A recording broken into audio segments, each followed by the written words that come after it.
Hello friends, my name is Diksha Galo, Assistant Professor in Biane Group of College. Today I want to deliver my lecture on protein on the behalf of gurukpo.com. So let's start. Proteins. Proteins are essential nutrients for the human body, as we all know. Next, proteins are made up of long polypeptide chains of amino acid.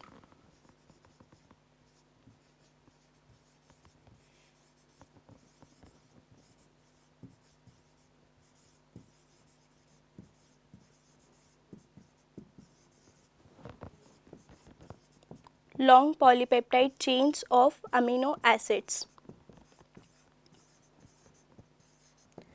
Two amino acids are joined together by peptide bond.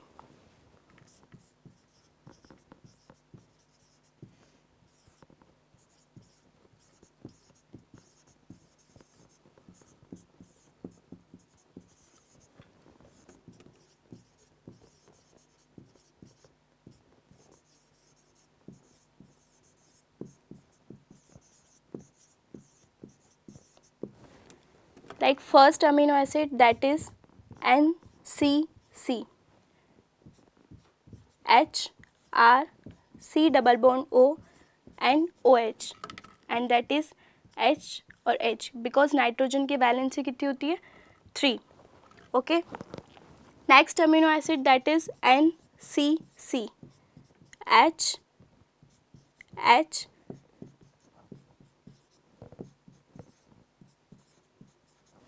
अब इन दोनों के बीच में peptide bond के formation के time क्या होगा, यहाँ से निकलेगा H ग्रुप और यहाँ से निकलेगा OH ग्रुप, एंड देन ये बनाएंगे peptide bond.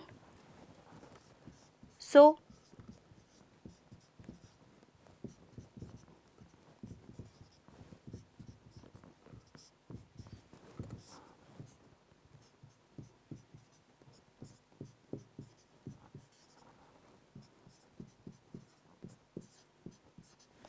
And H plus ions और OH माइनस आयंस निकल जाएंगे और पेप्टाइड बॉन्ड का फॉर्मेशन हो जाएगा.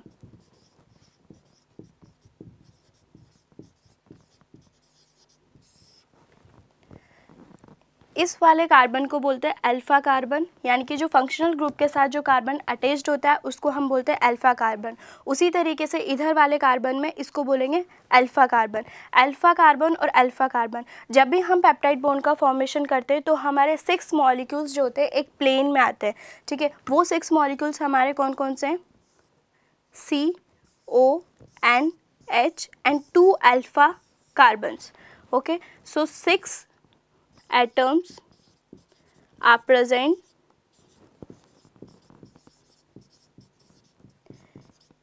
in one plane in peptide bond, and these 6 atoms are CONH and 2 alpha carbons. Okay, carbon और कार्बन के बीच में जो बॉन्ड होता है उसको हम क्या बोलते हैं, साई. और कार्बन और नाइट्रोजन के बीच में जो होता है उसको हम बोलते हैं phi. Psi and phi, carbon और कार्बन के बीच को साई और कार्बन और नाइट्रोजन के बीच को phi. Done. That is the basic introduction of the protein. Now let's start with the protein structure, that is primary structure, secondary structure, tertiary structure and quaternary structures. चेतना,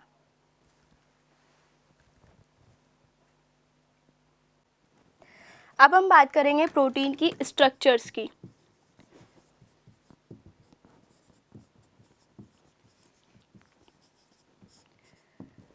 कितने type के structure होती है, primary structure, secondary structure, tertiary structure and quaternary structure. So first, that is primary structure of protein.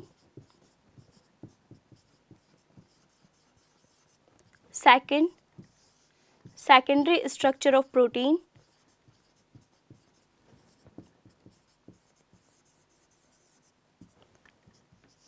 Tertiary structure of protein.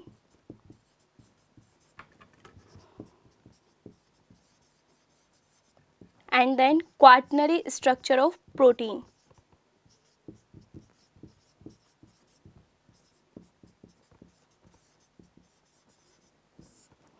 Primary structure, secondary structure, tertiary structure and quaternary structure. सबसे पहले हम start करते हैं primary structure.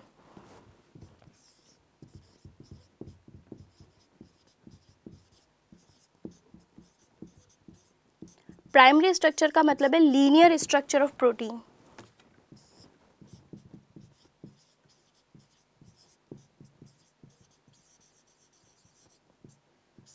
Linear यानी कि protein का सिर्फ linear form, यानी कि अमीनो एसिड एक दूसरे से बाइंड होंगे ओनली पेप्टाइड बॉन्ड, कोई फोल्डिंग नहीं होगी, कोई किसी टाइप का हेलिक्स, टर्न, बीटा कुछ नहीं आएगा. लेकिन primary structure of protein survive नहीं करता है. जैसे ही प्रोटीन बाहर निकलता है वो अपनी फोल्डिंग स्टार्ट कर देता है और सेकेंडरी स्ट्रक्चर में आ जाता है.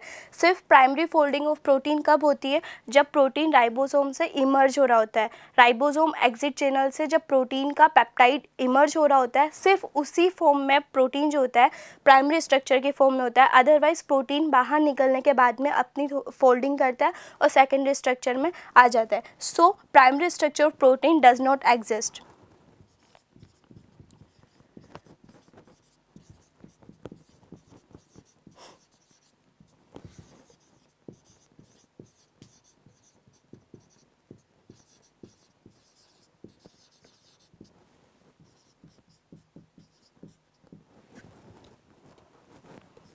As soon as peptide is emerged from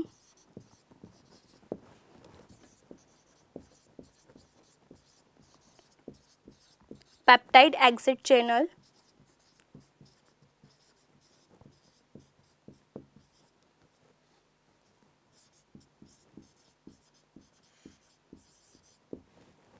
they form secondary structure.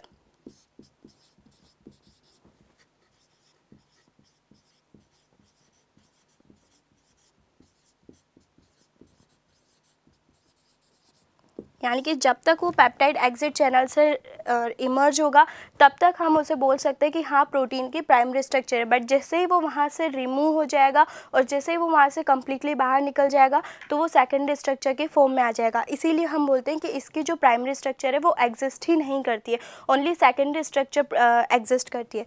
Next हम बात करेंगे protein secondary structure.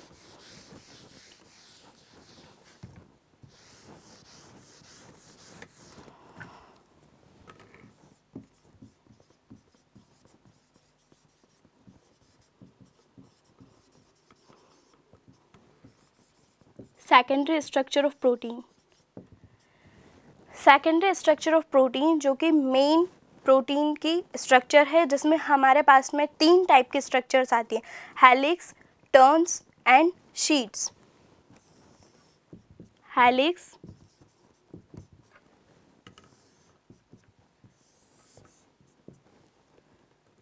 Beta turn,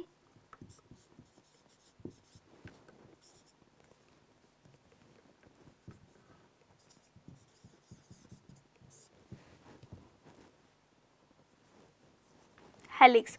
helix को हमने 4 टाइप्स में डिवाइड किया है. सबसे फर्स्ट जो हेलिक्स होता है उसको हम बोलते हैं रिबन हेलिक्स.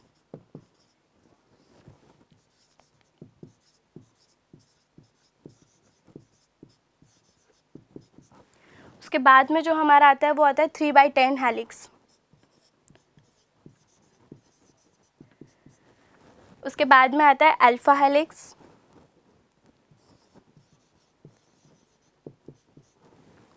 और फिर उसके बाद में आता है हमारा पाई हेलिक्स. ठीक है, सबसे फर्स्ट आता है रिबन हेलिक्स, फिर 3/10 हेलिक्स, फिर alpha helix and then pi helix. Ribbon helix को हम 2.27 हेलिक्स भी बोलते हैं. अभी हम देखेंगे कि इसको 7 को हमने नीचे क्यों लिखा, 2.2 क्यों लिखा. ओके, नेक्स्ट आता है हमारा 3/10 हेलिक्स और अल्फा हेलिक्स को हम बोलते हैं 3.613 हेलिक्स. और जस्ट उसके बाद में आता है हमारा 4.416 helix. 2.27 helix, 3/10 helix, 3.613 helix and then 4.416 helix. यहाँ पे सबसे फर्स्ट में हम बात करेंगे रिबन हेलिक्स की। रिबन हेलिक्स क्या होता है? 2.27 हेलिक्स होता है। 2.27 हेलिक्स में 2.2 एंड 7 का क्या मतलब है? 2.2 एंड 7। 2.2 का मतलब है कि जैसे ही हम प्रोटीन की फोल्डिंग कर रहे होते हैं तो जो वन टर्न होता है, यानी कि जो हम सिंगल टर्न जो हम बना रहे हैं, सिंगल टर्न में सिर्फ हमारा कितना अमीनो एसिड आना चाहिए? सिंगल टर्न में सिर्फ हमारे 2.2 अमीनो एसिड्स ही आएंगे। 2.2 अमीनो एसिड का मतलब है कि जो स्टार्टिंग के हमारे जो 2 अमीनो एसिड है वो कंप्लीट फॉर्म में आएंगे, और जो थर्ड अमीनो एसिड है हमारा, उसका सिर्फ हमारे पास में 0.2 पार्ट आएगा। यानी कि जैसे ही हम टर्न बनाएंगे, तो जैसे कि ये हमने टर्न बनाया, टर्न बनाने पे हमारा क्या होगा? सिर्फ इस टर्न में हमारे 2.2 हेलिक्स ही इंक्लूड होंगे, और जो 2.2 का मतलब है कि 2 तो हमारे कम्प्लीटली इन्वॉल्व हो जाएंगे और 0.2 पार्ट हमारा थर्ड वाले का इंक्लूड हो जाएगा।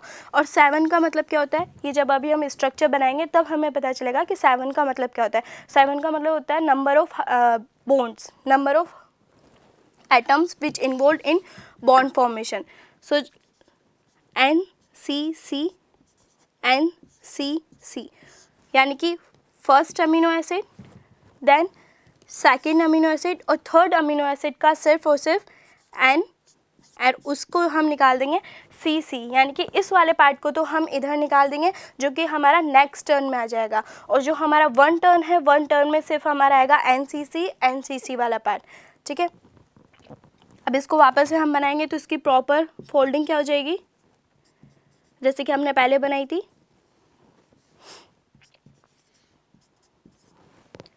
उसी तरीके से H R ग्रुप जो कि फंक्शनल ग्रुप है, और उसी तरीके से H R ग्रुप और ये फंक्शनल ग्रुप। ठीक है, यानी कि जो हमने 2.2 लिखा, 2.2 का मतलब क्या हुआ हमारा कि 2 अमीनो एसिड हमारे टर्न में कंप्लीट आएंगे, और 0.2 का मतलब है सिर्फ हमारा 0.2 पार्ट आएगा। ठीक है, 7 का मतलब जब हम इसकी बॉन्डिंग बनाएंगे, यानी कि जब हम इनके बीच में बॉन्डिंग फॉर्मेशन करेंगे कि फर्स्ट वाला किसके साथ में बॉन्ड बनाएगा, तो उनके बीच में जो एटम्स आएंगे बीच में वो टोटल 7 होंगे। क्लियर है?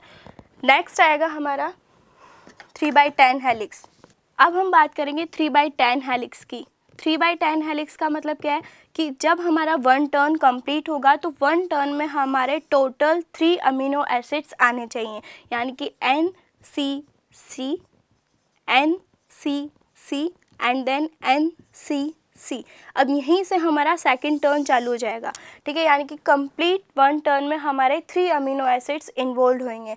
3 amino acids involve, that mean 3/10 helix. उसके बाद में हमारे पास में आता है अल्फा हेलिक्स और then pi helix. Alpha helix का फॉर्मूला क्या लिखा था हमने? 3.613। इसका भी क्या मतलब हुआ कि 3.6 का मतलब क्या हुआ कि जैसे ही हम वन टर्न कंप्लीट करेंगे तो वन टर्न में हमारे 3.6 अमीनो एसिड आने चाहिए, that mean 3 amino acid complete आएंगे, और फोर्थ अमीनो एसिड का ओनली 0.6 पार्ट इंक्लूड होगा। 0.6 को हम अप्रोक्स ले सकते हैं कि NCC जो हम लिख रहे हैं तो 0.6 है, दैट मीन ये इतना पार्ट इधर जाना चाहिए, यानी कि इसका मैक्सिमम पार्ट जो होना चाहिए वो टर्न में आना चाहिए, और उसका मिनिमम पार्ट जो है नेक्स्ट टर्न में जाना चाहिए, दैट इज़ द 3.613 वाला। और उसके बाद में लास्ट हमारा आता है पाई हेलिक्स। पाई हेलिक्स में हम लिखते हैं 4.416। 4.416 का मतलब कितना है? NCC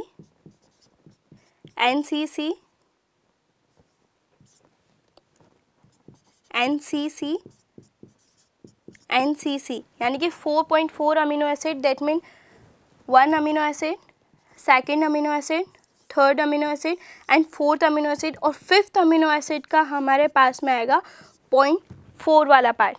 ठीक है, ये तो हमने बात करी इनके नाम्स की कि इसमें जो नाम आए हमारे, वो नाम हमने इनको कैसे दिए। जो सबसे फर्स्ट वाला था हमारा हेलिक्स, उसके बाद में था हमारा 3/10, 3/10 के बाद में था हमारा अल्फा हेलिक्स, और अल्फा हेलिक्स के बाद में था हमारा पाई हेलिक्स, सॉरी रिबन। रिबन को हमने नाम दिया था 2.27 हेलिक्स, इसको हमने बोला 3/10 हेलिक्स, इसको हमने बोला 3.6 13 हेलिक्स, और इसको हमने बोला 4.4 16 हेलिक्स। अब हम बात करेंगे इनके पिच की। पिच का मतलब क्या होता है कि जो हमने टर्न बनाया है, जो हम सारे अमीनो एसिड्स का जो टर्न बना रहे थे, ठीक है, उसमें क्या होता है कि पिच का मतलब क्या होता है, vertical rise of helix in one turn, vertical rise of helix in one turn.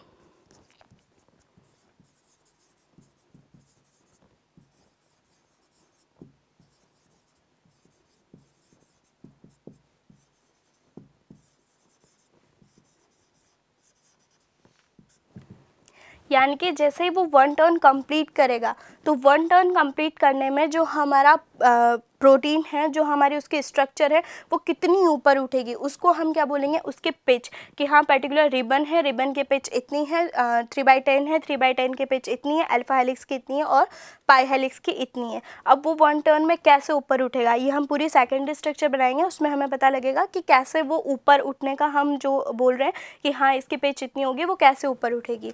सबसे फर्स्ट में हम बात करते हैं अल्फा हेलिक्स के लिए। अल्फा हेलिक्स के पिच, सबसे फर्स्ट में हम बात करते हैं रिबन के लिए। रिबन के लिए जो उसकी पिच होती है सबसे ज़्यादा होती है।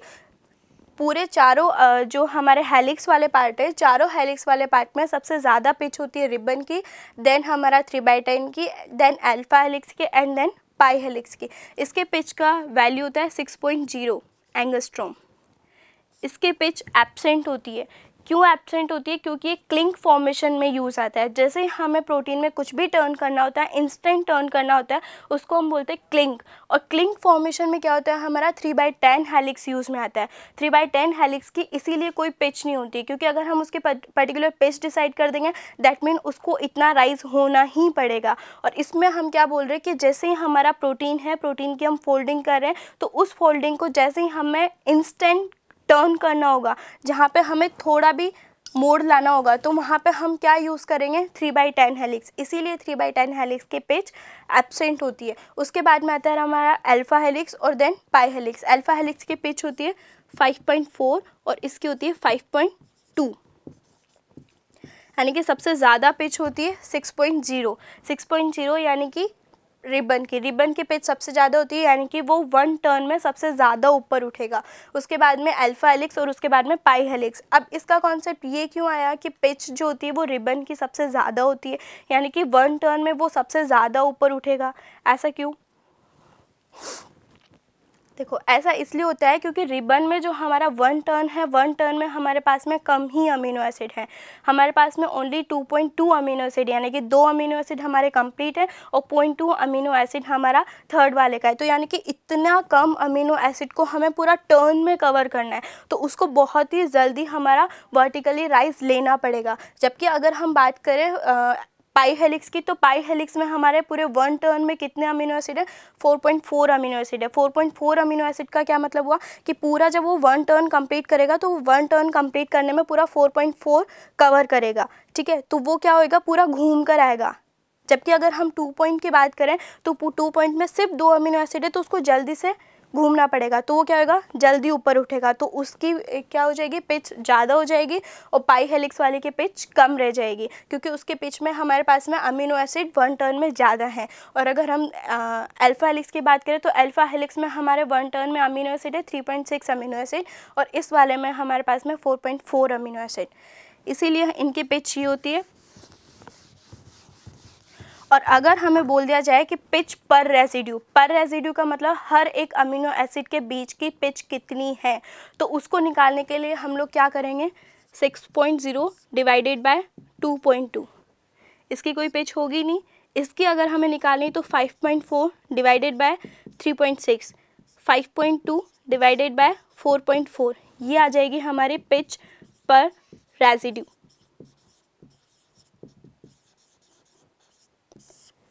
और ये आ जाएगी इसकी पिच, ठीक है।